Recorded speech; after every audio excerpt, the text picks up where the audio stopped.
Hello everyone, good morning সবাইকে। ব্লগটা start করছি 7:25 থেকে। একটু লেট হয়ে গেছে উঠতে। এইবার ঘড়ি কাটার মতন আমাদেরকে ছুটতে হবে, কারণ আদির আছে স্কুল। এইবার স্কুল যেতে হবে, রেডি করতে হবে, খাওয়াতে হবে, প্রচুর কাজ। আর এই যে বাইরের আজকের ওয়েদারটা মেঘলা মেঘলাই আছে, বৃষ্টি পড়ে না কিন্তু মেঘলা হয়ে আছে। আর সেদিন বাবা এই গাছগুলো সব কিনে এনে লাগিয়ে দিয়েছে আমার দোতলার জানলাতে, খুব সুন্দর লাগছে গাছগুলো।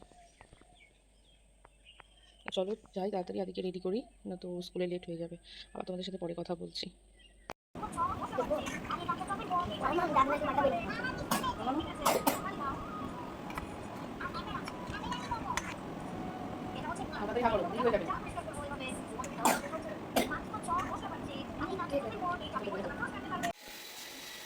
আদি ব্যাগ নিয়ে যাও।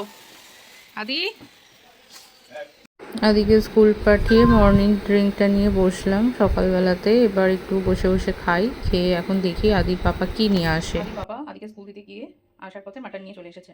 এখন বলছে মাটনটা রান্না করবো। এদিকে চাল ভিজিয়ে দিয়েছি ভাতের জন্য। এখন আমি তো জীবনে কোনো দিন মাটন রান্না করিনি, আজকে দেখি ফার্স্ট টাইম করবো। কী করে কী করছি আর কেমন হচ্ছে অবশ্যই তোমাদের সাথে সবটা শেয়ার করবো। তো চলো আজকে দেখি কী করে কী করা যায়। আমার তো মাথায় কিছুই আসছে না, তবে ফার্স্ট টাইম যখন দেখি পারি কিনা। মাটন নিয়ে চলে এসেছে। আমি জীবনে কোনো দিন মাটন রান্না করিনি, এমনিতে আমি রান্না বান্না একদমই করি না, মাই সবটা করে। তো ও যখন নিয়ে এসেছে করতে তো হবেই, তা সব কিছু প্রিপারেশান রেডি টেডি করে করলাম। তো করে যখন মানে আদির পাপাকে দিয়েছি, তখন আদির পাপা বলছে যে ভীষণ সুন্দর হয়েছে।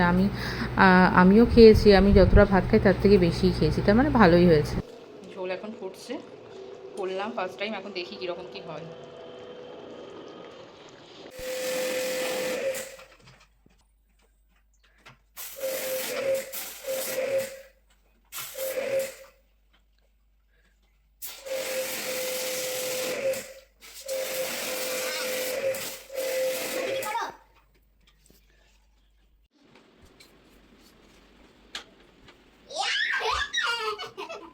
ওরকম করো না কিন্তু।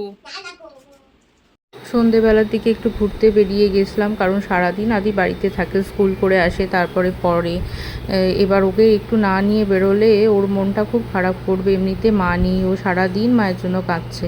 তাই একটু নিয়ে গেছিলাম কেটলিতে, আমরাও চা খেলাম, ও একটু ঘোরাফেরা করলো। ভিডিওটা ভালো লাগলে অবশ্যই লাইক শেয়ার কমেন্ট করো। টাটা।